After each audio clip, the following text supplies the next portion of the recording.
Bonjour, bonjour, j'espère que vous allez bien. Je vous retrouve aujourd'hui dans une nouvelle vidéo parce que je m'apprête à coudre un truc, pas pour moi, pour une copine. Et j'ai eu l'autorisation de vous filmer tout ça et de vous le montrer. Donc c'est parti. J'ai reçu le tissu aujourd'hui puisqu'on l'a commandé justement pour l'occasion. Attendez, je vous pose. Voilà. Alors l'idée c'est qu'elle voulait une tenue matchy-matchy entre elle, sa fille et son mari. Ils vont à un mariage, ils veulent être accordés. Je trouve l'idée trop géniale. Malheureusement, elle a trouvé qu'un site où elle pouvait trouver du matchy-matchy pour elle et sa fille. Donc pour la tenue du mari, on a fait appel à moi. J'ai évidemment dit oui quand elle m'a parlé du projet parce que c'était vraiment rapide à faire.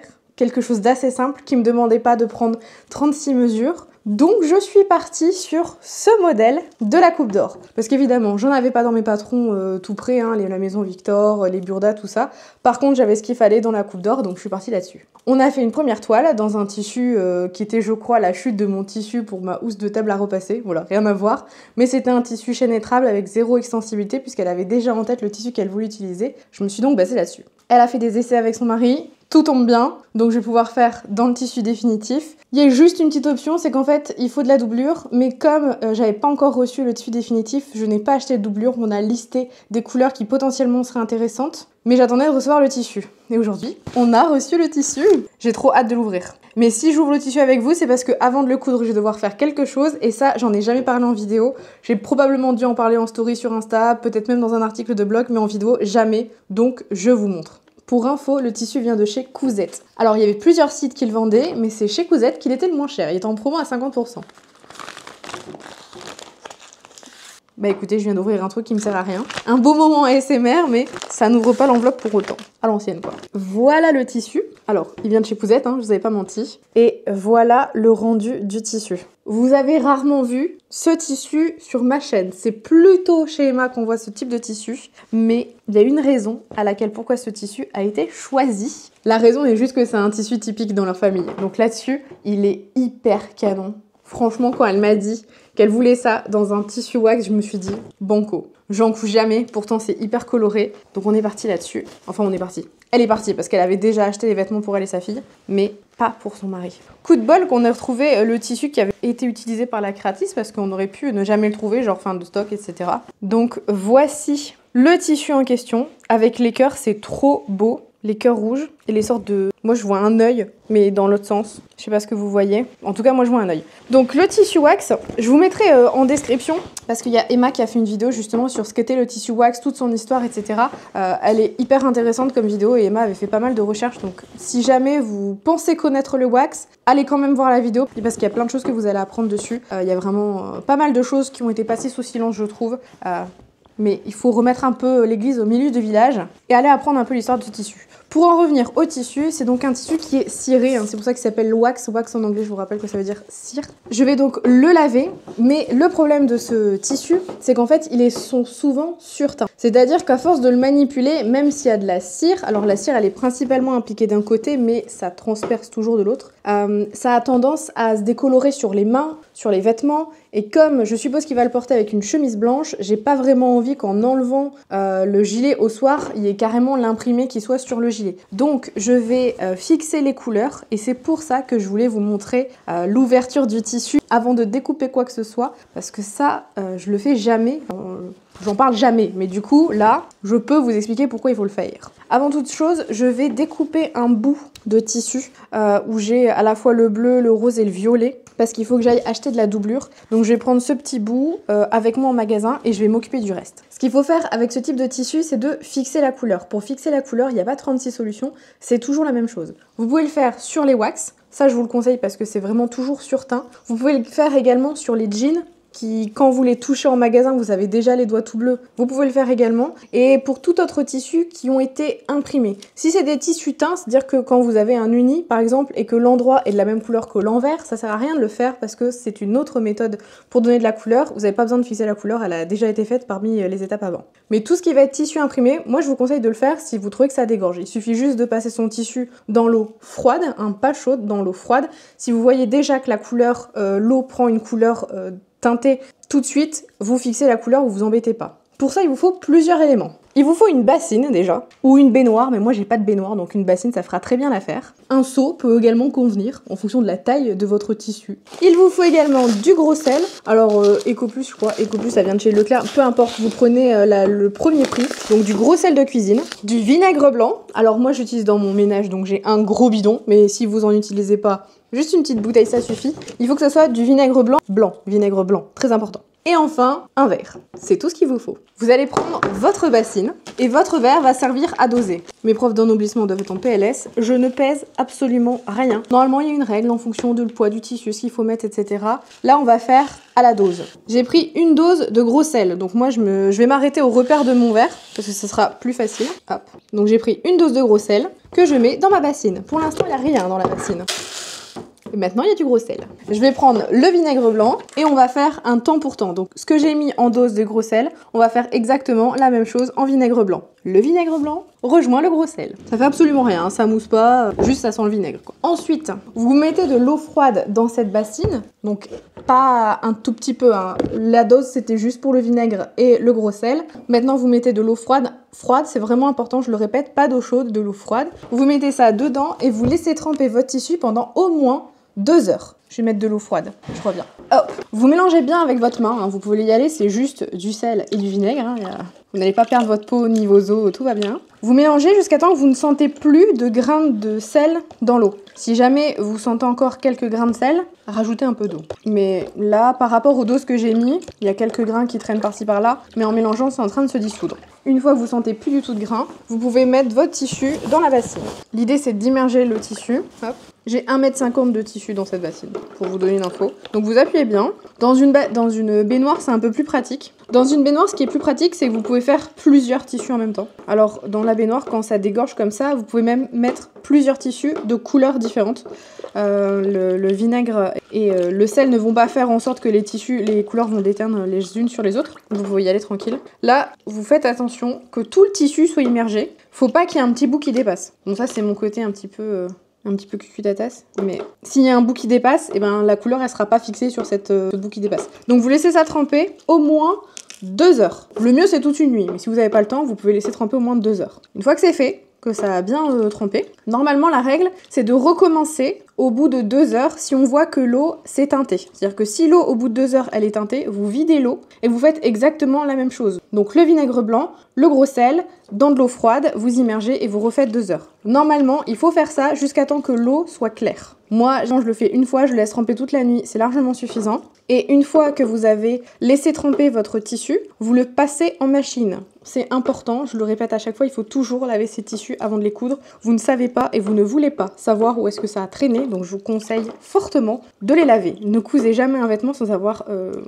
lavé le tissu au préalable. Sauf les tissus pour les manteaux, mais le mieux c'est quand même de... Et quand vous allez relaver un tissu qui a fortement dégorgé, dans votre tambour de machine à laver, vous mettez encore une fois une dose de vinaigre blanc. Donc moi je prends toujours à peu près la même dose dans un verre, quoi. Donc voilà, maintenant qu'on a les mains... Je vais mettre de l'eau partout. Maintenant qu'on a les mains bien mouillées et que le tissu est en train de bien tremper, vous pouvez retourner à vos activités. Moi, je vais retourner bosser, par exemple. Et puis, je vous retrouve demain, je pense, quand le tissu est sec, lavé, tout ça, et que je pourrai le couper et le coudre. Voilà. À tout de suite. Ah oui, je crois que j'ai oublié de vous dire, mais je m'étais bien coupé un petit bout avant. Comme ça, j'ai toutes les couleurs, donc on voit bien qu'il y a du rouge, enfin rouge-rose, le bleu, le blanc et le violet. Ça ne va pas tremper, mais ça part dans mon portefeuille pour aller chercher la doublure plus tard. Alors, laissez-moi accrocher ça. Je viens de rentrer du magasin et j'ai trouvé une doublure magnifique. Alors, je vous la montre avant qu'elle aille rejoindre son petit copain dans... J'ai perdu mon petit bout de... Oh non, j'ai perdu mon échantillon, c'est trop con.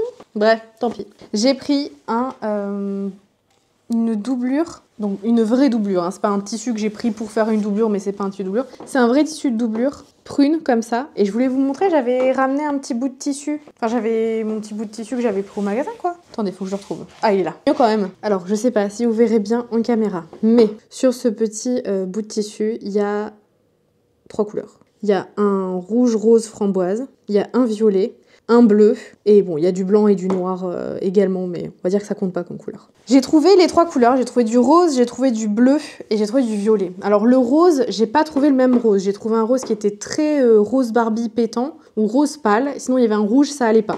J'ai pas filmé en magasin parce qu'il y avait du monde, donc je voulais pas embêter, et puis je suis pas trop à l'aise avec ça, donc hop, j'ai pris mon petit truc là. Il y avait un bleu qui était vraiment le bleu exact de ça. Mais j'avais une petite idée derrière la tête. Et il y avait malheureusement pas l'élément qui allait avec le bleu. Cet élément, si vous me suivez depuis les premiers temps, vous savez que j'adore poser du passepoil. Et donc, je suis allée au rayon du passepoil. Il n'y avait pas beaucoup de passepoil satiné. Il y avait du passepoil classique en coton, assez rigide, des fins, des gros. Mais moi, je voulais un passepoil satiné parce que comme ça va être posé à l'intérieur sur la doublure, j'ai fait des essais. Et en fait, en passepoil satiné, ils avaient du noir, du blanc, du crème. Ça, ils avaient. Ils avaient du noir, ils avaient du doré. Et ils avaient un jaune, ils avaient un orange, un rose, un rouge, un bleu. Mais pas le bleu là-dedans. Donc, ça n'allait pas. Et je trouvais, vous allez m'en dire des nouvelles, ce que vous en pensez. J'essaie de bien positionner mon tissu pour que vous voyez le même effet. Mais je pense que le plus simple, c'est que je tienne l'appareil. On va changer de vue. Bon, là encore, j'espère que les couleurs ne changeront pas trop à l'image. Mais je trouvais, regardez vraiment ce qu'il y a juste entre mes doigts, je trouvais que l'association tissu, passepoil, doublure était particulièrement bien faite. Même si, je vous l'accorde, c'est pas le même rose que le rose d'ici, je trouvais quand même que le violet et le rose allaient particulièrement bien ensemble. C'est pour ça que j'ai décidé de partir sur le violet, parce que je veux poser un passepoil rose entre la doublure et la parmenture. Et si je prenais la doublure bleue, eh bien il n'y avait pas de passepoil qui allait avec. Donc, choix tout fait. On part sur du violet avec un passepoil rose et un tissu extérieur plus parmenture qui sera ce tissu de wax. Magnifique tissu qui vient de chez Cousette. Je vous mettrai le lien en barre d'infos si jamais ça vous intéresse.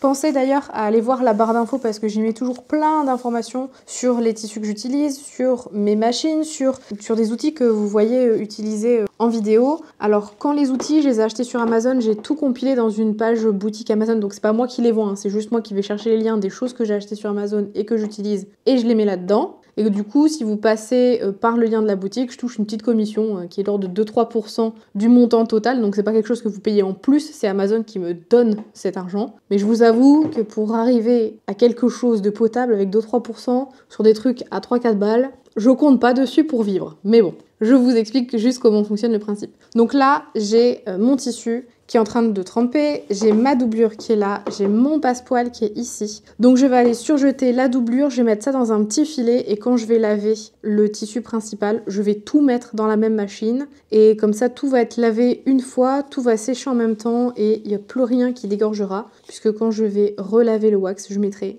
un petit coup de vinaigre et du coup ça ne dégorgera pas. De toute façon, c'est ce que je vous disais, c'est un tisse éteint. C'est pas un imprimé puisque l'envers et l'endroit sont de la même couleur. Donc ça c'est génial. Bref, assez de blabla, je vous retrouve dans quelques secondes avec la suite.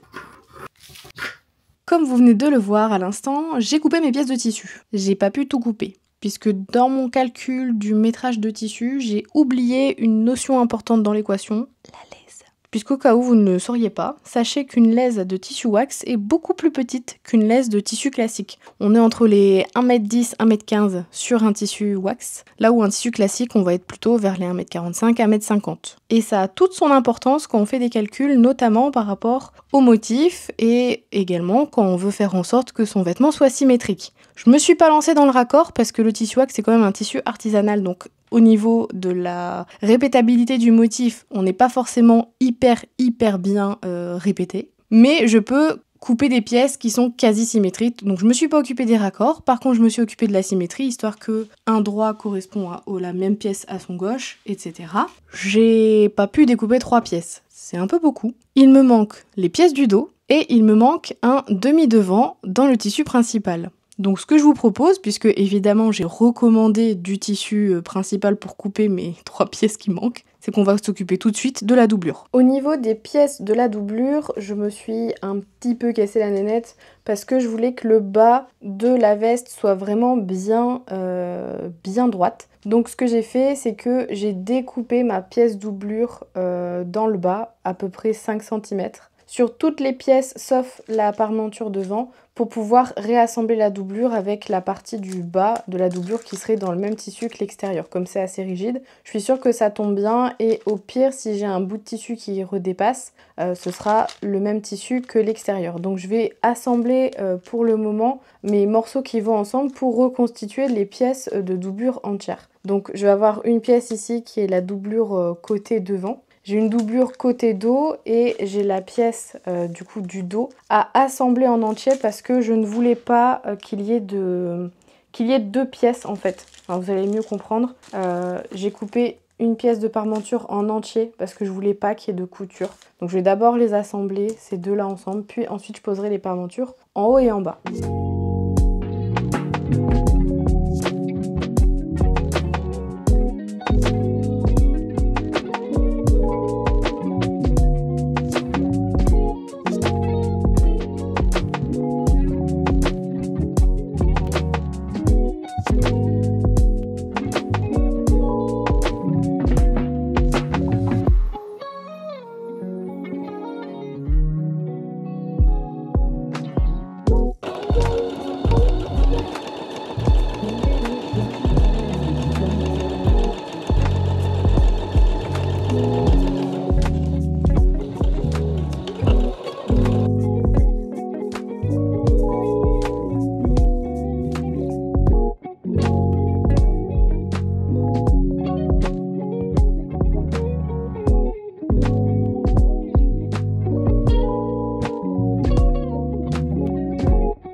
J'ai fini d'assembler la doublure dos. C'est trop beau. Regardez.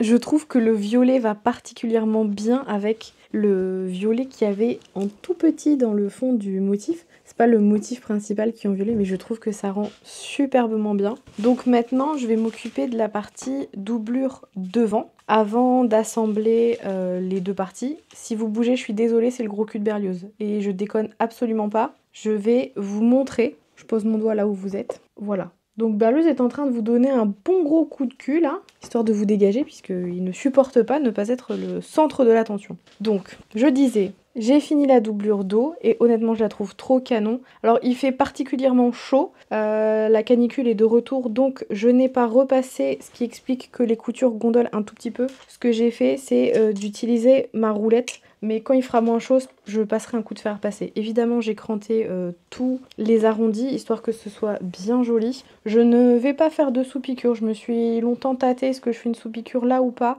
J'ai décidé que non, parce qu'on allait voir du coup cette piqûre. J'ai pas envie, je trouve ça pas très joli, donc je préfère ne pas la faire. Et on va passer à la doublure des parties devant. Mais j'ai prévu de poser un passepoil juste entre la séparation parmenture-doublure puisque ça va pas être le même tissu. Et je vais vous montrer comment je pose un passepoil justement dans la découpe.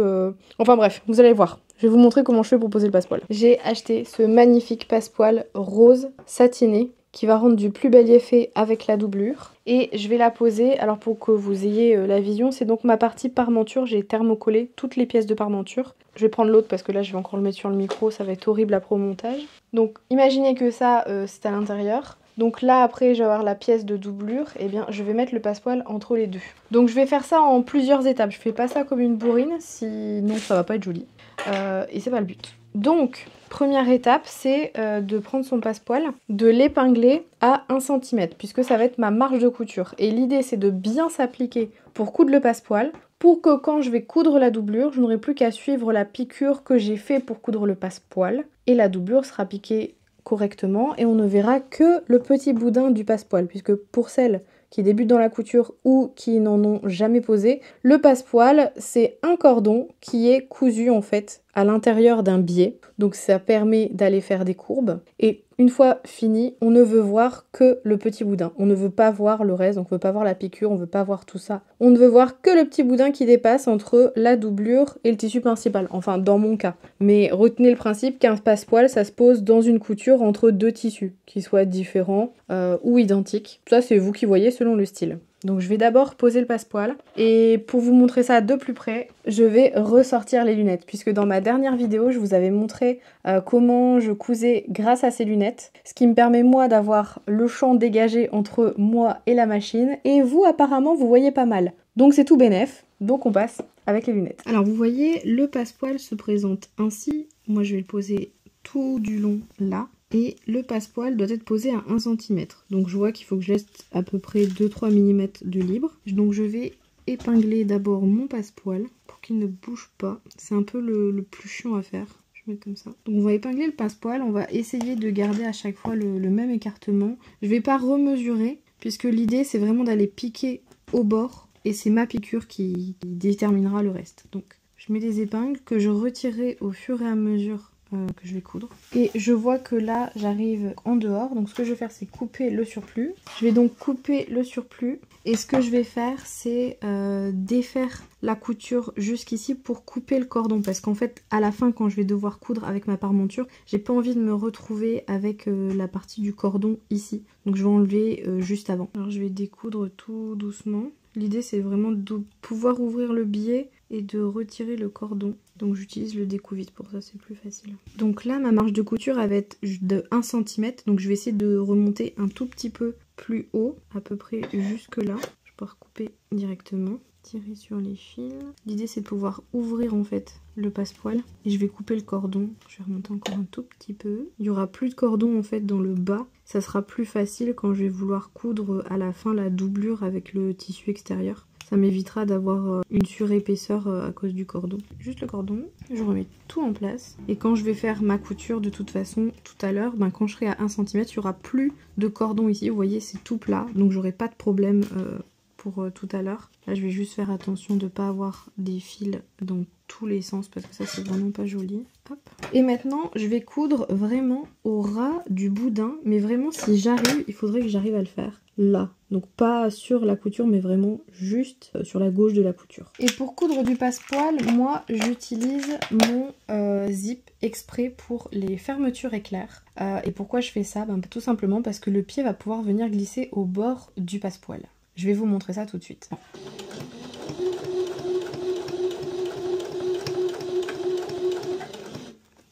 On a donc un passepoil qui est cousu comme ceci. Pour l'instant, je ne vais pas cranter tout de suite, je vais attendre de poser la doublure. Mais voilà ce qu'on obtient. Vous avez donc le fil noir, c'est ma ligne de couture. Le fil rose, c'est la ligne de couture du passepoil. Et moi, ce qu'on veut, c'est que quand on retourne, on ne voit que le petit boudin du passepoil et pas l'autre couture. Forcément, comme on a fait la noire devant la rose, on ne voit pas la rose. Donc voilà ce que c'est. C'est vraiment pas compliqué à coudre. Et donc ici, vous voyez là, il n'y avait plus de coordonnées jusqu'à peu près mon ongle. Je l'ai coupé. Et en fait, quand je vais retourner comme ça, et le passepoil, hop, il va mourir tranquillement, on ne le voit plus. Ça va être à peu près 1 cm quand je vais coudre tout à l'heure avec ma doublure et puis qu'on va fermer les manches. Donc comme ça, je ne serai pas du tout gênée, il n'y aura pas de surépaisseur ici. Et c'est exactement la même chose pour là, quand je vais repasser ici. Ça va disparaître. Alors j'ai fait un peu plus que 1 cm, mais c'est pas très grave. Voilà, donc maintenant on va coudre la doublure. Donc je vais positionner la doublure exactement endroit contre endroit. J'ai épinglé les deux pièces et faites attention, comme je n'ai pas pu cranter encore ma couture avec le passepoil,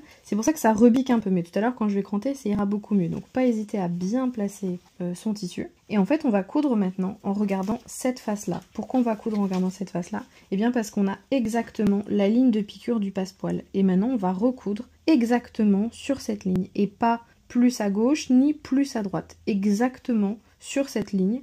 De cette manière-là, qu'on va ouvrir tout à l'heure la couture, et bien on aura le passepoil qui sera entre les deux et on ne verra rien d'autre. Donc il faut vraiment bien piquer sur cette ligne-là. Donc on va se mettre comme ceci et là on peut remettre son pied normal. Donc je vais remettre mon pied de biche classique, hop, et on va partir comme ça. Donc vous voyez, j'ai bien tiré ici ma partie rose. Donc même ici, je me positionne bien au milieu et on va aller tout doucement. Il faut bien se mettre sur la ligne. Si on décale d'1 millimètre à droite ou à gauche, on n'aura pas un super résultat.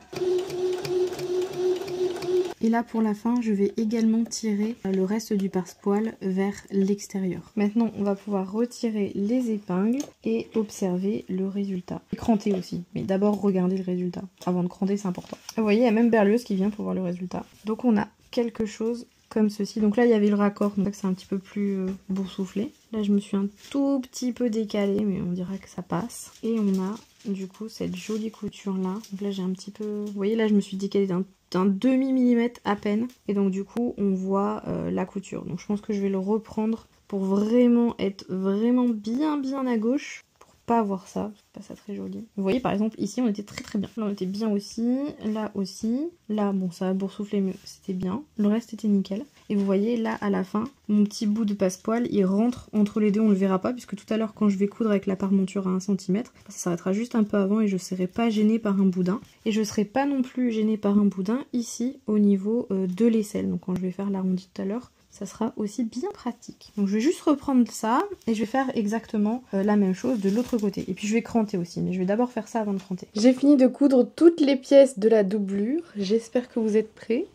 Alors la doublure est cousue pas sur les côtés. Parce que comme c'est un gilet et qu'il n'a pas de manche, si je ferme les côtés, je vais avoir un problème après pour fermer l'emmanchure avec le tissu principal. Donc il faut que j'attende de recevoir le tissu principal pour faire l'extérieur et pour pouvoir poser la doublure sur le tissu extérieur. Mais en attendant, regardez-moi cette pose de passepoil, je trouve ça trop beau. Son petit détail qui twist là, alors je l'ai fait, oula, je l'ai fait uniquement sur la séparation parmenture doublure, mais je l'ai pas fait ailleurs parce que ça sert à rien, enfin je l'ai pas fait en bas là, par exemple, je trouvais pas ça très utile. Voilà, je voulais juste faire ce petit détail là, donc voilà, j'espère que ce petit détail plaira parce qu'il n'a pas été au centre de la discussion, mais je trouve que c'est vraiment trop joli. Bon, on va attendre de recevoir le tissu principal et je vous retrouve une fois que j'ai fait l'extérieur. Vous voyez ce qu'il y a sur cette table? Oui, j'ai reçu le nouveau tissu. Le nouveau coupon de tissu, puisque je n'en avais pas commandé assez. Alors, je vais m'apprêter à le découper, et comme tout à l'heure, je vous ai pas montré comment j'ai découpé mes pièces pour qu'elles soient symétriques, je me suis dit que c'était le moment de vous montrer. Alors, je vais essayer de vous mettre en hauteur pour que vous puissiez voir le dessus de la table. Ce sera plus pratique pour vous. Alors, je vous ai accroché là-haut, et je vais essayer de descendre. Caméra, l'ultra grand angle ça donne ça, si je l'enlève...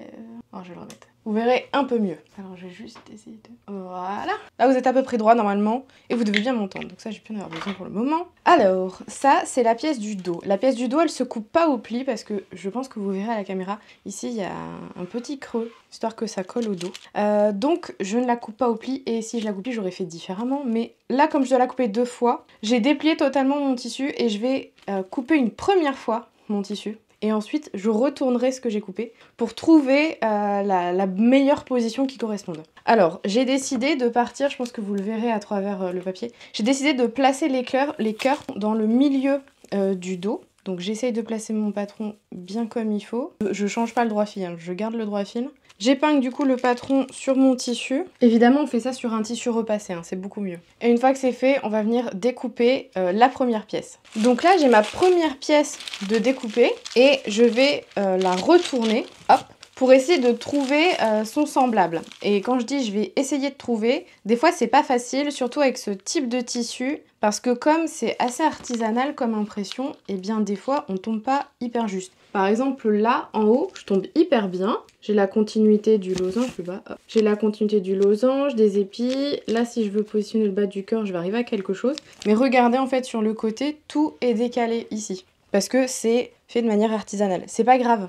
Là, je vais juste m'arranger pour essayer de bien positionner le deuxième à peu près pareil, histoire que les cœurs soient à la même hauteur. Je vais réépingler et je vais découper autour de ma première pièce. Faisons attention de ne pas la recouper. De cette manière, je devrais avoir des pièces quasi symétriques. De loin, on verra pas trop la diff. C'est vrai que si on se rapproche, eh ben, on va se rendre compte qu'il y a un décalage. Mais dans l'ensemble, les cœurs seront alignés. Et c'est ce qui rendra le modèle joli visuellement de loin. Et je me suis pas embêtée à faire des raccords pièce-pièce côte à côte. Parce que ça aurait été un enfer.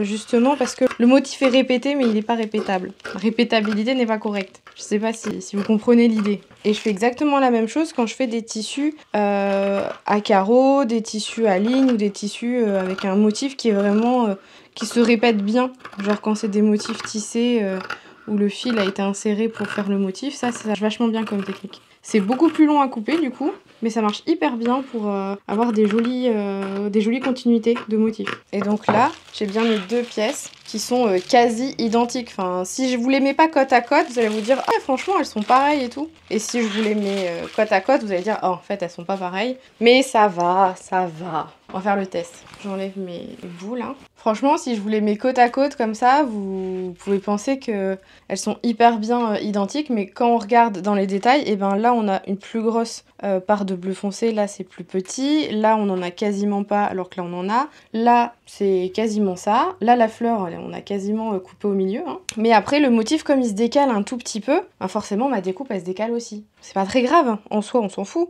Ça aurait été plus bizarre si j'avais aligné les cœurs ici et là j'avais aligné les yeux bleus quoi. Mais de loin, de dos, on va retrouver l'alignement des motifs et ça ira très très bien. Donc là j'ai mes pièces du dos qui sont coupées. Je vais juste marquer mes crans, donc je replace bien les morceaux de tissu les uns sur les autres. L'avantage du wax c'est que c'est hyper rigide. Donc là je peux les manipuler, j'ai pas trop de soucis là-dessus, ça va pas vraiment se défaire.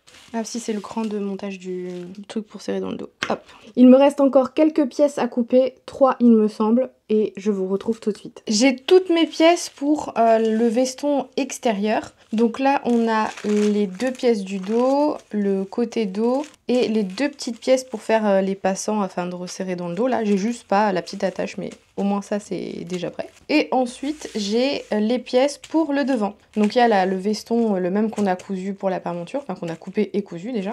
Il y a le côté et petite fantaisie qu'il y a sur l'extérieur et pas à l'intérieur, c'est qu'il y a ici une poche. Donc on va assembler tout ça. Et pour coudre cette partie-là, comme je vous l'ai déjà montré pour la partie doublure, je vais vous retrouver juste au moment où on va devoir coudre les poches. Parce que ça, je pense que c'est hyper intéressant pour vous. J'espère juste que je vais pas me louper. Donc on se retrouve tout de suite. Je viens de finir la première poche. Alors je l'ai fait hors vidéo, histoire de me remettre la technique en tête et de savoir à quel moment je dois filmer.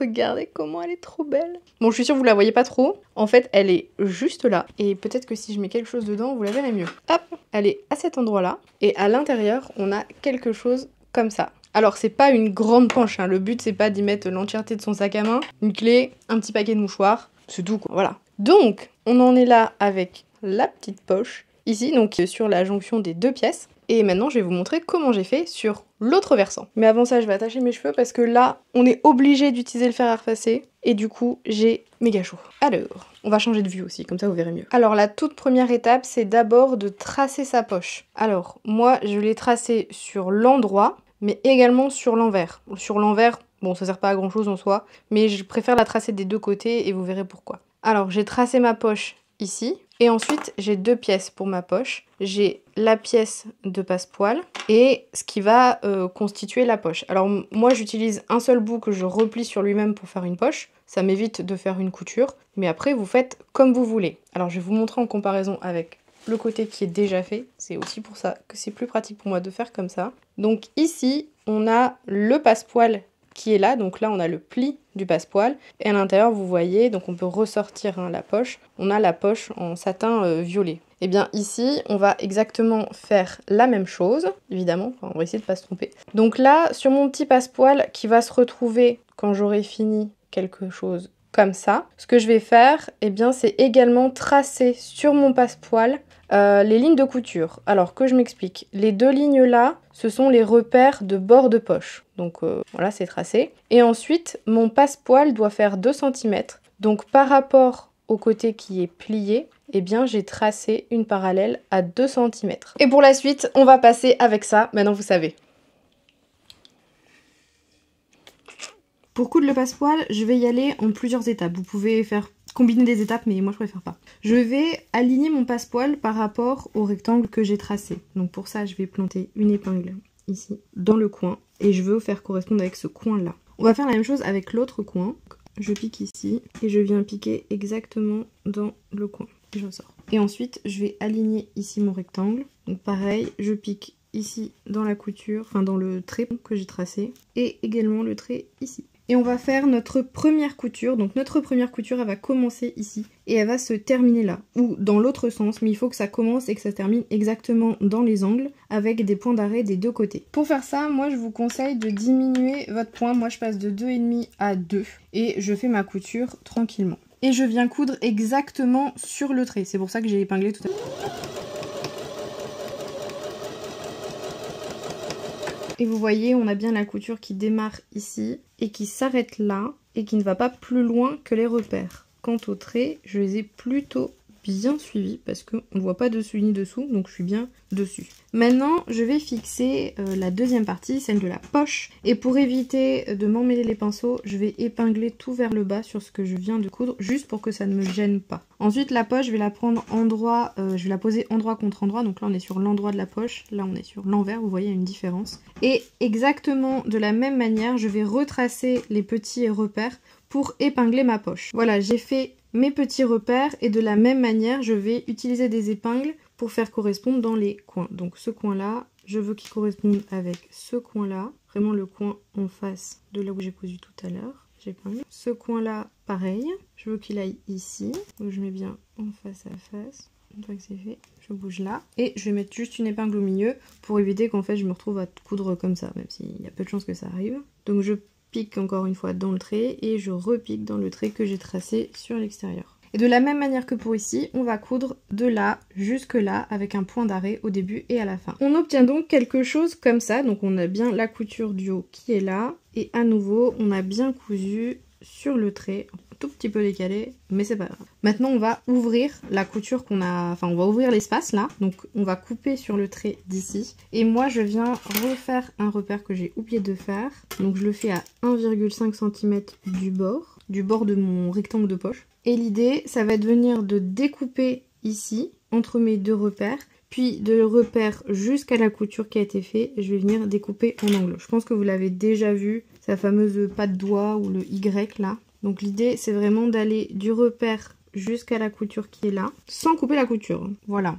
Alors pour éviter de couper mon tissu, je vais juste l'épingler encore une fois. J'avais enlevé les épingles de la poche, mais en fait je me rends compte que ça sert à rien. Et maintenant vous pouvez prendre un petit ciseau, un grand ciseau, ce que vous voulez, un découpe-vite. Et maintenant il faut découper. C'est là où il faut pas se planter. Donc, on va vraiment découper sur la poche. Quand j'arrive à mon repère, eh bien, je vais découper en Y. Et je vais aller jusqu'à là où j'ai cousu ma poche, là où j'ai fait mes points d'arrêt. Je vais me rapprocher le plus près, mais sans jamais couper mon point. Donc je le fais une fois en haut, une fois en bas. Et de l'autre côté, pareil. Alors je l'ai pas fait parce que le wax est assez rigide, mais vous pouvez aussi thermocoller sur l'envers, l'endroit où on va avoir tout cet espace de découpe là. Normalement on se retrouve avec des petits triangles ici. Il faut couper vraiment près de la couture pour pouvoir retourner les triangles tout à l'heure. Si jamais c'est pas assez coupé, on pourra revenir, mais là normalement c'est bon. Étape suivante, on va pouvoir retirer les épingles et passer de l'autre côté tout ce qu'on a cousu. Il n'y a aucun ordre sur le sens, on va faire le passepoil d'abord, la poche ensuite, peu importe, il n'y a pas d'importance. Moi je rentre d'abord mon passepoil, je le bascule de l'autre côté, je récupère ça aussi, hop. Alors comme ça ressemble pas à grand chose, mais je vous assure qu'une fois sur l'envers, vous allez mieux comprendre toutes ces histoires de repères. Donc c'est vrai que comme ça, c'est pas très joli. Mais après, ça ressemble à ça et ça c'est joli, ça on aime bien. Donc je vais passer sur l'envers, hop, je vais tirer ma partie poche en haut et je vais l'épingler pour le moment pour qu'elle ne me gêne pas. Parce que on va s'occuper d'abord du passepoil. Donc le passepoil est ici. Je vais donner un petit coup de fer à repasser. Et là, canicule ou pas canicule, j'ai pas d'autre choix, il faut repasser. Et on va regarder ce qui se passe un peu quand on soulève le passepoil. On a nos deux petits triangles ici. Et bien c'est ces deux petits triangles là qui vont faire que la poche va être hyper propre ou non. Alors vous avez vu tout à l'heure sur l'endroit j'avais tracé tout. Et bien ça me permet d'ouvrir bien sur le trait. Alors si jamais, vous voyez comme moi, j'ai pas cousu assez loin, mais comme les deux coutures en face à face sont correctes, on va pas faire plus que ça. On va s'arrêter là. Et l'idée maintenant, c'est de venir coudre les petits triangles sur le passepoil pour que quand la poche soit sur l'endroit, pour que ça soit fermé là sur les côtés, vous voyez? Parce que ici pour le moment c'est pas fermé, je peux passer mon stylo. L'idée c'est de venir fermer ces triangles. Donc je les ai bien placés sur l'envers. Et maintenant en fait on va juste tirer ça pour attraper ce petit triangle, bien le positionner à plat. Et on va venir coudre juste ici pour relier en fait la base du triangle, quoi. Vous avez la pointe et là, il faut faire la base. Je vais mettre une petite épingle. Donc il faut bien le placer ici et il faut faire attention que le haut du passepoil arrive bien au haut de la poche. Si jamais quand vous cousez votre poste est comme ça, et bien du coup il sera pas joli sur l'envers. Vous voyez comme le passepoil doit arriver bien en haut. Si jamais c'est positionné comme ça, ben le trou va être moche. Faut faire comme ça. Pareil ici, le triangle là. Hop. Et l'idée c'est vraiment de coudre juste ici. Vraiment vous prenez votre tissu comme ça et on va coudre là.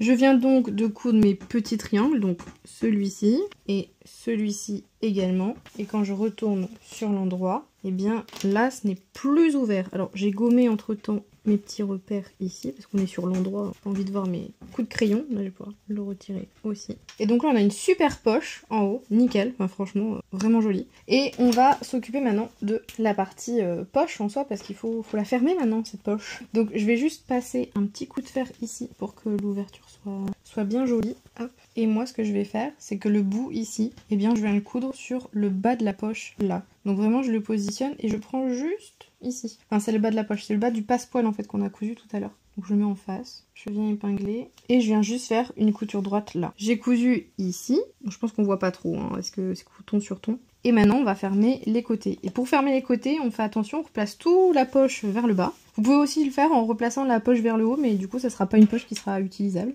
Mais je vous dis juste de faire gaffe. Donc on remet la poche vers le bas et ensuite on va prendre les côtés comme ceci. Et on va juste fermer les côtés en haut et en bas. On fait bien attention de ne pas prendre la partie de la veste, mais juste la partie de la poche qui nous intéresse. On peut mettre une petite épingle si on veut. Et venir coudre. Donc l'idée c'est de venir coudre ici, de fermer la poche sur le côté. Voilà, c'est pas plus bête que ça. Pour être certaine de ne pas coudre un pli qu'il faudrait pas, je vous conseille de travailler de ce sens-là. De cette manière, vous pouvez voir la partie de votre tissu extérieur. Vous pouvez bien l'écarter pour pas qu'il vous gêne. Et vous avez juste à faire votre couture d'un bout à l'autre. Donc là, ma poche est fermée sur les côtés ici, en haut et en bas. Enfin en haut, pour vous, hein. En fait c'est les côtés une fois portés. Et quand on retourne, eh bien on a cette magnifique poche passepoilée. Et pour éviter qu'on ait cet effet un peu banane là qui tombe, eh bien moi je le ferme avec une épingle le temps que je finisse de coudre le vêtement. Et comme ma poche je vais pas l'avoir tout de suite, je pense même que je vais faire comme quand on achète un pantalon au magasin, faire le petit point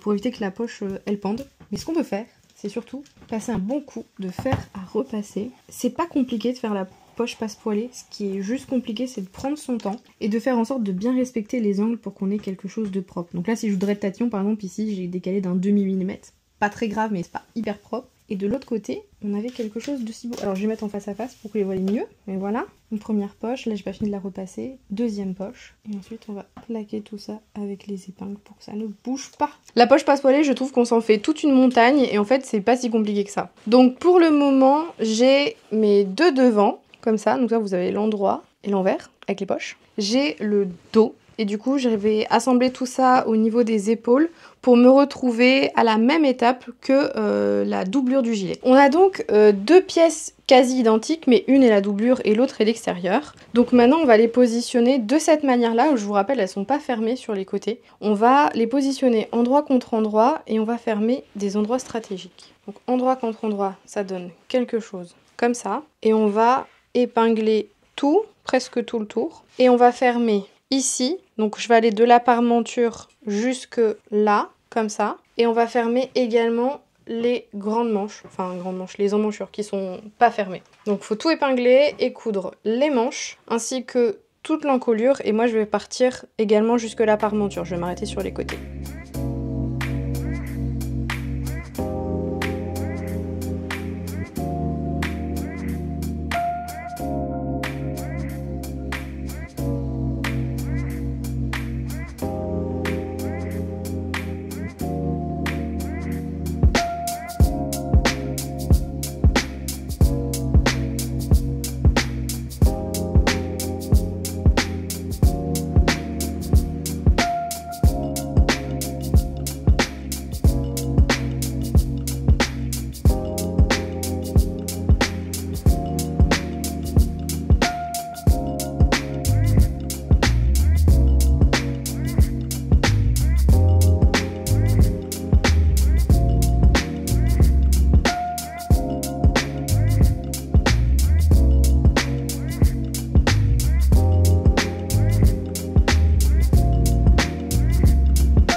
Donc là, vous avez vu, j'ai cousu ce qu'il fallait coudre. Maintenant, il faut tout retourner sur l'endroit. Mais avant de retourner sur l'endroit, il faut cranter tous les arrondis et il faut dégarnir bien les angles. Et étant donné que c'est du wax, il y a vraiment certains angles qu'il faut que je dégarnisse. Sinon, même en repassant, ça sera pas très propre. Les angles seront pas des angles, ça fera un peu moche. Et vu le temps que j'ai passé, je me suis appliquée à le faire et tout, on va faire en sorte que ça soit joli. Donc, je vous passe les détails et je vous retrouve une fois que j'ai tout retourné. Parce qu'il reste encore 2-3 petites coutures à faire, mais pas grand chose. Je viens de tout retourner sur l'endroit et j'ai passé un très long moment à passer le fer à repasser pour tout bien écraser au niveau des coutures, que ça soit tout beau et tout propre. Il me reste encore des coutures à faire, mais je vous montre où est-ce qu'on en est actuellement. On en est là. Alors c'est assez rigide parce que c'est du wax et puis j'avais thermocollé ça, mais surtout les côtés c'est pas fermé, c'est pour ça que ça fait un peu cet effet méga large. Mais je suis trop contente, ça rend trop bien. L'intérieur avec le passepoil et la doublure, je trouve que c'est magnifique. Franchement, c'est canon. Et le dos, bon, je vous avais dit, hein, c'est pas accroché sur les côtés.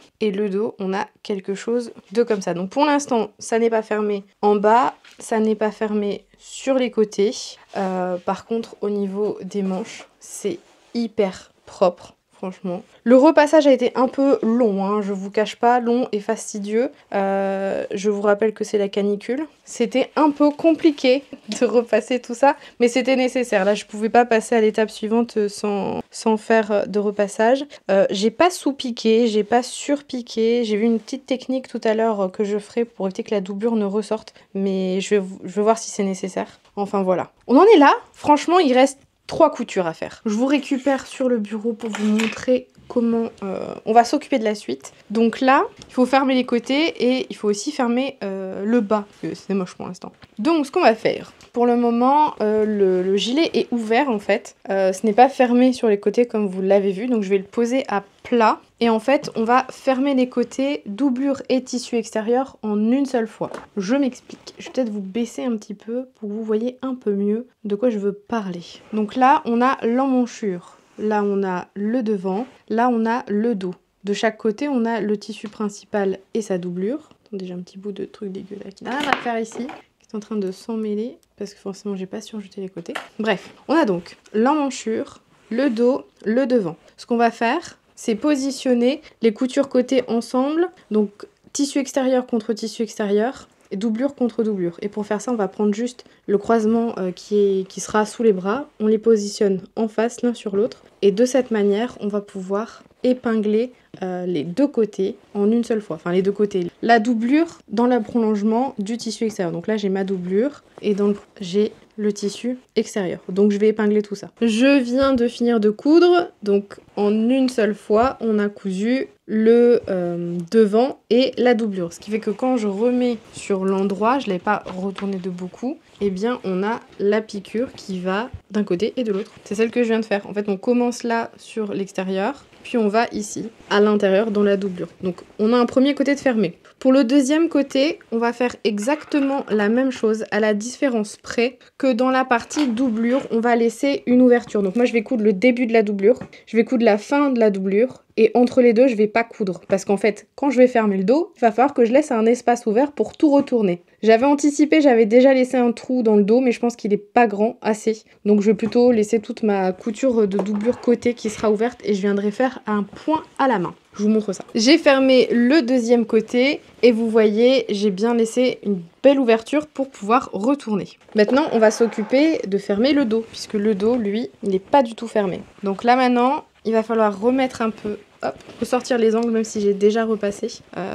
Parce que j'avais commencé à coudre, vous voyez, ça c'est le devant de la veste, j'avais cousu jusqu'au passepoil parce que c'était un peu chaud et je préférais le faire à ce moment-là. Et maintenant, on va mettre les dos, donc dos doublure et dos tissu principal, endroit contre endroit. Alors je pense que là vous voyez rien du tout, mais ce que j'ai entre les doigts là, c'est le dos de la doublure. Vous reconnaissez, il y a la partie doublure et la partie thermocollée. Donc du coup, celle qui est face à moi que vous ne voyez pas, c'est la partie extérieure. Là, on a les angles de la parmenture. Donc je vais continuer. Vous voyez, quand j'avais fait ma couture, je m'étais arrêtée juste après le passepoil. Donc en fait, je vais juste continuer cette couture-là d'un bout à l'autre. Je vais maintenant bien placer toutes les découpes, donc je vais bien écraser. L'avantage d'avoir repassé tout à l'heure, c'est que j'avais déjà repassé en écrasant les coutures, donc elles vont bien se placer quand je vais coudre, même si je les maintiens avec des épingles, c'est déjà assez plat à ce niveau-là. Je n'ai plus qu'une... Alors, c'est pas une couture droite, parce que justement, les découpes en empiècement un petit peu aussi dans le dos. Enfin, ça fait pas tout droit, quoi. Il y a une... Dans le dos, je crois que c'est une légère banane, ouais. C'est une petite banane tranquille. Tandis que sur le devant, il y a les petites pointes. Donc juste, j'épingle. Ensuite, je termine cette couture-là et je retournerai tout par l'ouverture que j'ai laissée dans la doublure.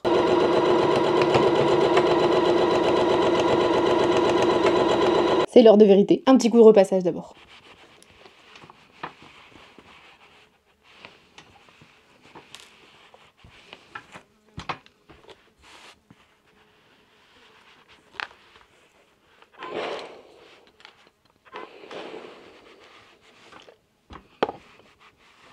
Vous êtes prêtes? Je suis hyper contente du rendu. Je trouve que c'est super joli, hyper original. Enfin, clairement, c'est pas le genre de veston qu'on croise souvent. Trop trop beau. Donc là, tout est quasiment fini. Il me reste 2 coutures à faire à la main, les 2 que j'avais laissées pour retourner. Et les boutonnières. Je vais vous le montrer sur l'envers parce que sur l'envers, il est encore plus joli. Alors, j'ai tout a été bien repassé. Je pense que je peux pas faire mieux. À part repasser une fois que j'aurai fermé les doublures à la main. Mais regardez, sur l'intérieur, du coup, ça donne ça. On a donc la parmenture ici. Le passepoil là, méga trop beau, rose. Bah, ça c'est ma petite touche à moi, ça. Et puis les parmentures en bas, je me suis dit que j'allais pas faire la doublure en satiné jusqu'en bas. Des fois que ça dépasserait, et ben ça serait le même tissu que l'extérieur qui dépasserait. Franchement, c'est canon. Je pense même que je suis amoureuse de ce gilet tellement il est trop beau. Voilà. Alors, je n'ai pas mis d'étiquette à mon nom, puisque je le fais uniquement quand je couds mes trucs. Quand je couds pour d'autres personnes, je le mets pas. Sauf quand c'est un cadeau que moi je fais.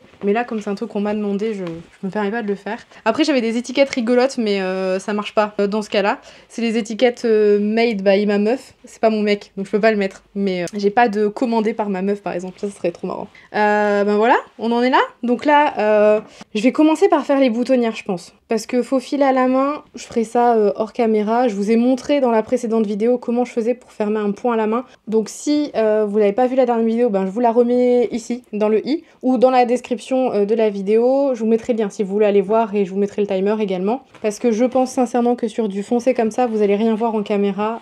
Ça va saturer à mort. Et moi, je vais me prendre la tête au moment du montage pour que vous ayez une visibilité adéquate. Donc j'ai ce petit truc là dans le dos que j'avais laissé ouvert mais qui n'était clairement pas assez grand puisque j'ai tout retourné par ça. Et maintenant, je vais regarder pour les boutonnières. Une chose n'est pas coutume chez moi, je ne sais jamais choisir des boutons. Quand j'étais en magasin avec mon petit échantillon de tissu wax, j'ai regardé dans les boutons de la boutique, mais il n'y avait rien qui se rapprochait au niveau coloris, ça jurait trop, c'était jamais le bon bleu, jamais le bon rose, jamais le bon violet. Je me voyais pas mettre des boutons noirs, je me suis dit qu'on allait attirer l'œil dessus. Donc, en dernier recours, j'ai pris des boutons à recouvrir. Et là encore, comme je ne sais pas choisir, eh bien, j'ai pris des 18 mm et des 15 mm. Je les garde au cas où je n'ai rien dans ma bouton tech qui pourrait convenir. Parce que je sais que j'ai des boutons, j'aime bien en acheter sur les braderies, les brocantes, etc.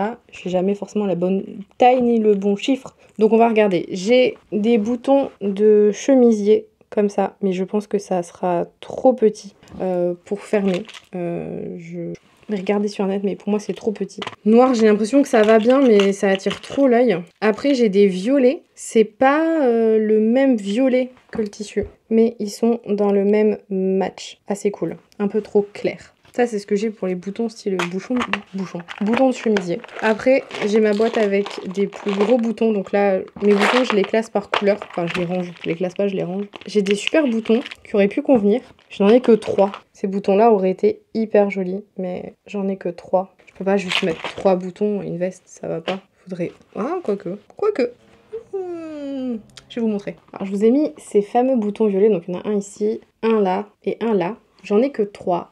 Et je pense qu'il m'en faudrait un 4e ici, mais j'en ai que 3. C'est dommage parce que là, ils auraient pu convenir. Après, j'en ai des gris. Des gris, j'en ai plein comme ça. Mais je me dis, ils sont trop gros. Ça va pas du tout. Je suis deg parce que ces 3 là, je pourrais trop le faire. Après, si je fais 4 comme ça, enfin 3 pardon, super éloignés, j'ai peur que ça n'aille pas. Je sais pas trop. Donc on va regarder ce que j'ai d'autres. J'en ai des un peu plus gros ici, mais ils sont pas de la bonne couleur. Ouais, en plus ils ont des petits moutons dessus. Donc. Ah non, après j'en ai en coco avec des petites fleurs, c'est pas top. Ceux-là, ils sont beaucoup trop énormes. Dommage, la couleur était vachement sympa. Après j'en ai encore des roses chamailles. Ça m'embête tout ça de ne pas trouver les boutons. Donc je pense que, je sais pas si des boutons à recouvrir, ça serait vraiment bien en vrai.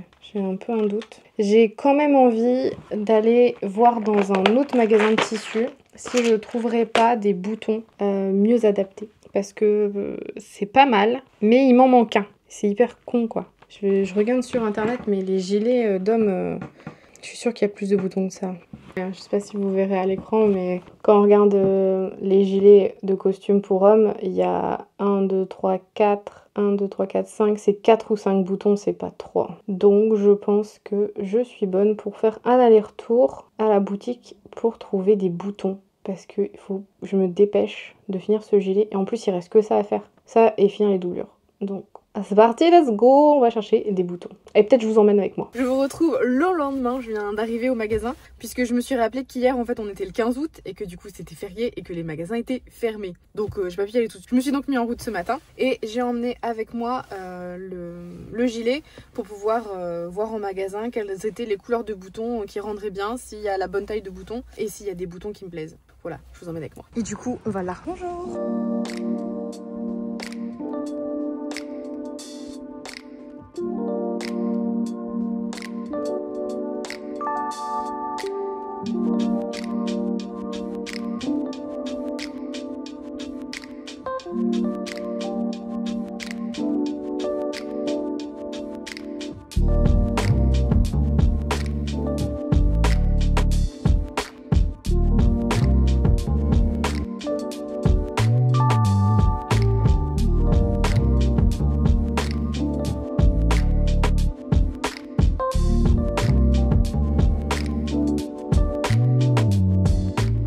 C'est bon, j'ai trouvé mes boutons et j'ai également trouvé la petite attache métallique qui sert à fermer les liens dans le dos. Parce que dans ma version d'essai, j'avais fait 2 liens et j'avais juste laissé une épingle pour pouvoir le régler. Mais dans la version définitive, il me faut de quoi l'attacher et j'avais pas du tout ce qu'il fallait en matière de trucs réglables. J'ai cherché sur internet comment ça s'appelait parce que je voyais pas du tout. Enfin, je voyais l'image, mais j'avais aucune idée de comment ça s'appelait. Donc même en magasin, je pouvais pas demander s'ils avaient ce produit-là parce que je connaissais pas. Soit dit en passant, j'ai toujours pas trouvé. Mais du coup, j'ai trouvé, en fait, c'est juste les attaches réglables qu'on utilise par exemple pour les sacs à main. Donc normalement, il y a 2 parties. Une partie fixe et une partie avec une barre au milieu. Et en fait, là, j'ai acheté juste les parties avec les barres au milieu. Alors, je dis les parce qu'en fait, il y avait plusieurs coloris. Vous commencez à me connaître, je ne sais pas choisir. Donc, j'ai pris plusieurs coloris et je vais voir à la maison ce que je pose. Je suis de retour et je vais vous montrer ce que j'ai pris. Alors, j'ai d'abord acheté les boucles réglables pour pouvoir ajuster la petite tirette, ça, les 2 liens qu'il y a derrière. C'est ce genre de boucle là avec un passant au milieu. Vous voyez, enfin un passant, une tige métallique au milieu. En fait, je savais pas choisir les couleurs, donc j'ai pris les 3 qu'il y avait. Donc il y avait couleur rose gold, il y avait couleur argentée et il y avait couleur dorée. Je vais regarder ce qui passe le mieux. J'ai pris, heureusement j'avais ça en magasin parce que j'ai pu tester la hauteur de mes liens. Donc j'ai testé ça. Par contre, on va pas les voler, hein, parce que vous voyez ces attaches là, genre il y a 3 trucs comme ça là. C'est des trucs, vous savez, comme les poupées Barbie là. Méga chiant à retirer. Ouais. Bon bah on va tester ça. Je vais en prendre un déjà. J'ai pris l'argenté. Vous voyez, ça ressemble à ça avec la petite tige métallique au milieu qui bouge. Et l'idée c'est de venir attacher... Ah, je viens de me piquer. C'est d'attacher cette boucle là qui est derrière. Et en fait la boucle pour l'instant elle tient avec une épingle parce que j'avais fait une longueur tout à fait au hasard et j'avais dit à ma pote de regarder son mari la porte si les 2 longueurs étaient suffisantes pour pouvoir faire le réglage. Alors de ce que j'ai vu sur internet, faut le mettre un dans un sens et un dans l'autre. Alors je l'ai passé, le premier je l'ai passé comme ça et l'autre même sens mais en inverse. Et c'est censé tenir, donc en fait on peut régler les 2. Donc c'est vrai que ça peut bouger un peu, on s'en fout je pense. De ce que j'ai vu sur internet c'était comme ça. Donc j'ai pris celui-ci en argenté. On voit pas. Là, j'ai pris l'argenté, assez classique. Mais je me demande si celui-là, ça n'irait pas mieux, en fait, pour l'arrière. Je vais aussi l'enlever, tant qu'à faire. Juste, les attaches sont... J'aime pas enlever ce genre d'attaches, c'est pénible. Hop là. Bon, je trouve ça dommage de les vendre par paire, parce que moi, j'en ai besoin que d'un seul. J'aurais préféré que ça soit comme les boutons, qu'on puisse en prendre un seul. Ou 3 si on a besoin de 3, quoi, par exemple. Par contre, c'est pas donné cette merde, hein. C'était, je crois, presque 3 € pour une paire. Donc peu importe la couleur, mais ça s'est pas donné, j'en ai eu pour moins cher de boutons. L'argenté ou les bronzes. J'avoue que j'ai un petit doute, attendez. Voilà, on a un truc comme ça. Je pense que j'ai une préférence pour le rose gold en fait. Je le trouve assez mignon. Je trouve que ça change. Après, l'argenté, il est pas mal aussi, hein. C'est plus classique. Dans le doute, je pense que je vais demander à ma pote quelle couleur elle préfère. J'ai pris le doré aussi. Je pense que ça va être entre ces deux-là. Je vais envoyer un message à ma pote avec une photo et je vais lui demander ce qu'elle préfère. Mais ce qui vous intéresse, c'est les boutons. Comme vous avez vu en magasin, moi je teste sur mon tissu directement parce que un peu la même idée que pour mes papiers peints si vous me suivez sur Insta. Je trouve qu'avec la couleur ça change beaucoup au niveau de la luminosité. Donc je les ai posés sur mon tissu. Et il y a deux couleurs que j'aimais beaucoup. Il y avait le violet et il y avait l'un des deux bleus. Donc le bleu qui avait un reflet bleu foncé. Il y en a un qui avait un reflet un peu bleu clair et l'autre bleu foncé. Donc j'ai pris les violets et les bleus. Là-dessus je savais pas trop me décider parce que les deux j'aimais bien mais j'ai ressenti un peu en magasin que je dérangeais à essayer les boutons, à regarder, etc. Donc j'ai emmené les deux couleurs, j'ai pris les deux couleurs. Et puis je me suis dit que de toute façon des boutons ça serait pas perdu. Donc on va regarder lesquels mettre. Mais les deux sont de la même taille, donc je pourrais encore me décider au dernier moment. Il faut seulement que je les place maintenant. Et quand je vous parlais des bleus et des violets, eh bien c'est cela. Donc là vous avez les violets qui étaient comme ceci, et les bleus un peu plus foncés. Et en vrai j'aimais bien les rendus des deux sur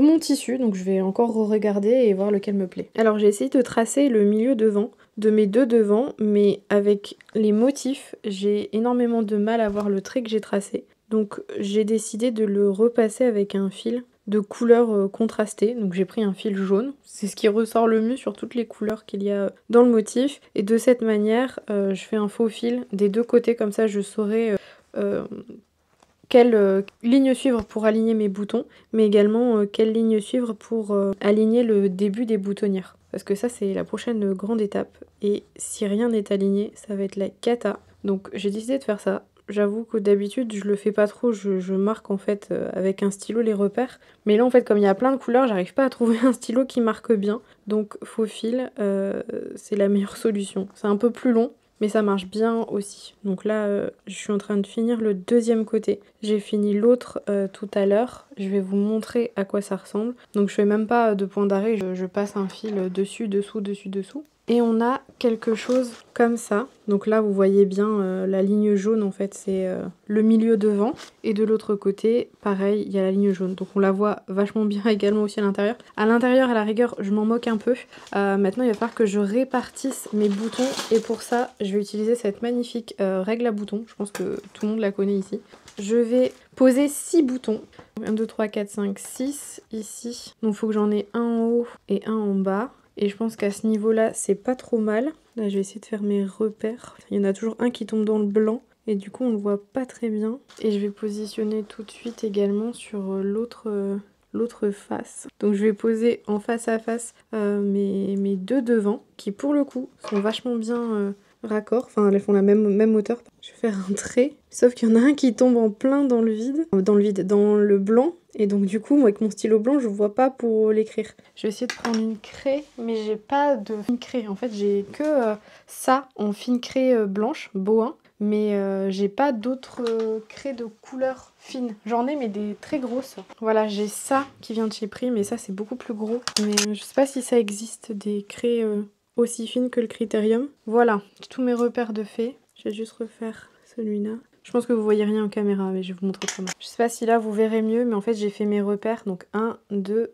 3 en rose, 4, 5, 6. Donc là ça va être le côté où je vais avoir mes boutons. Les boutons seront à droite et les boutonnières seront sur le côté gauche. Je crois que c'est ce que j'ai vu sur internet. Voilà. Donc j'ai fait mes deux lignes jaunes pour aligner. Et maintenant il faut que je place mes boutons. Et donc les boutons que j'ai pris, j'en ai plusieurs. Enfin, j'en ai pris 6 quoi, de chaque. J'ai regardé sur internet, normalement c'était 5. Mais j'avoue 6 ça me plaît bien. En fait soit je mets les violets, soit je mets les bleus. Donc je sais pas encore. J'avoue, un peu. Enfin même là j'ai toujours du mal à choisir. Enfin déjà en magasin c'était pas évident. Mais alors là encore plus. J'ai l'impression que les bleus on les voit plus que les violets. Je crois que je vais partir sur le violet en vrai. Ça ferait un rappel de la doublure. On va partir sur ceux-là, sur les violets. Et les bleus, je trouverai ailleurs où les mettre. C'est pas grave. Et au pire, si vraiment ma pote aime pas, je pourrais toujours changer les boutons. Ça, c'est pas un problème. Comme on va poser des boutonnières, je vais changer le pied sur ma machine à coudre et je vais prendre le pied spécial boutonnière. Donc je vais pouvoir agrandir l'arrière pour venir y placer un bouton qui sera la taille de référence. Donc je coince mon bouton ici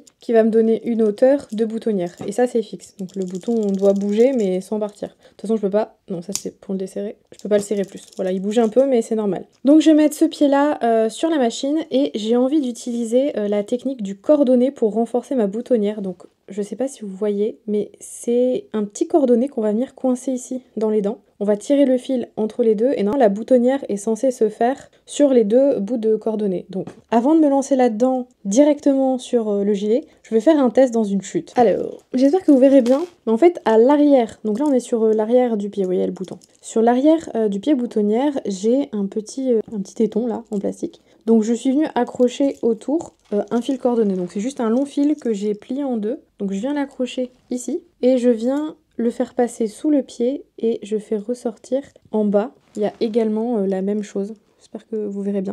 Donc je fais ressortir ça et en fait je vais le positionner durant ma couture. Et normalement c'est censé faire la boutonnière au-dessus des fils du cordonnet. Comme ça c'est clair, vous verrez mieux. Et de cette manière on vient renforcer la boutonnière puisqu'il y a un fil cordonné, un fil avec un diamètre plus gros qui est pris de chaque côté de la boutonnière. C'est la première fois que je fais ça, mais c'est pas la première fois que j'en entends parler, c'est pas la première fois que je vois la méthode, c'est juste la première fois que je la teste. Donc on va tester ça, et pour ça j'ai pris du wax. Donc comme j'ai 2 épaisseurs plus le thermocollant, bon j'ai pas doublé pour faire vraiment réel, mais je veux juste voir si ça marche bien. Si ça marche bien, on le fera sur tout le veston, sinon je ferai sans. Donc pour le moment je vais juste installer le pied.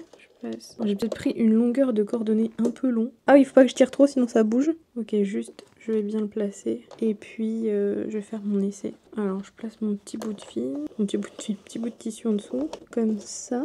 Est-ce que les deux... Ah, je crois que j'ai tordu mes fils. Attendez, faut justement que je les croise pas et je les avais croisés. Ok, comme ça c'est bon. Je peux descendre. Je mets mon réglage boutonnière normal. Donc je vais prendre celles qui sont arrondies. Ah pardon, comme ça ne marchera pas. Hop. Je suis pas censée toucher au fil, juste je les ai coincés là. Maintenant c'est... Je crois que c'est bon. En fait j'en sais rien. Je sais pas si j'ai pas croisé les fils quand même. Ça n'a pas l'air. Bon, c'est parti.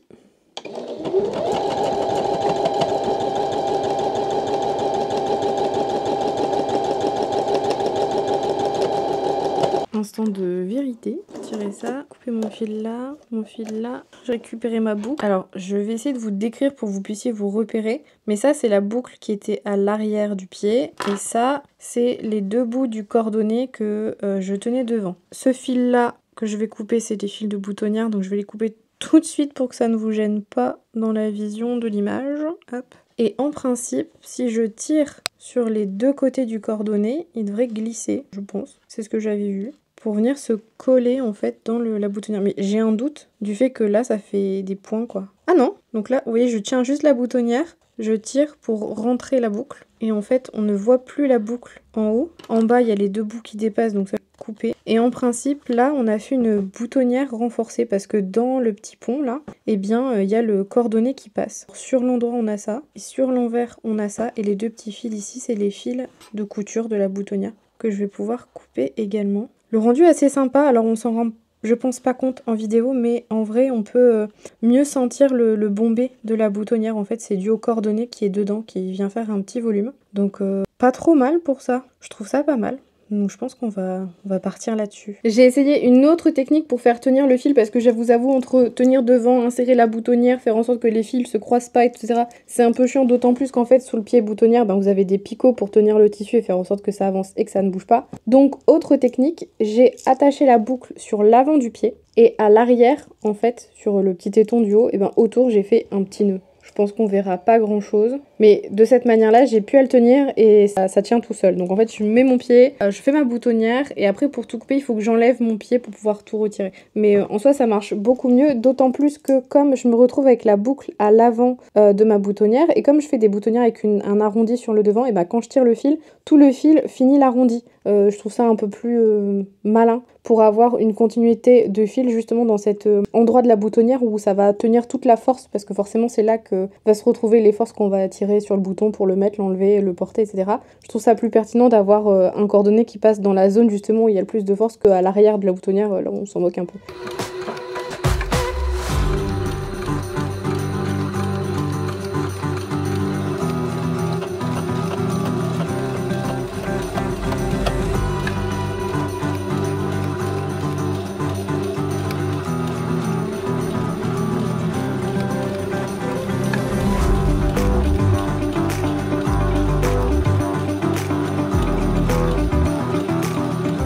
Alors que je vous explique. Ici, j'ai mis les boucles vers le début de la boutonnière. Donc j'ai accroché le fil sur l'avant du pied boutonnière. Donc si je remets le pied ici, j'ai accroché le fil ici, j'ai tiré et j'ai fait un nœud derrière. Et dans les vidéos que j'avais vues, c'était l'inverse. Ils mettaient le fil là et ils tenaient les fils devant moi. En fait, je trouve ça trop galère quand on coud. Enfin, vraiment, j'ai pas le coup de main. Et donc, la première boutonnière, je l'avais fait comme ça, en ayant la boucle à l'arrière et les fils à tirer à l'avant.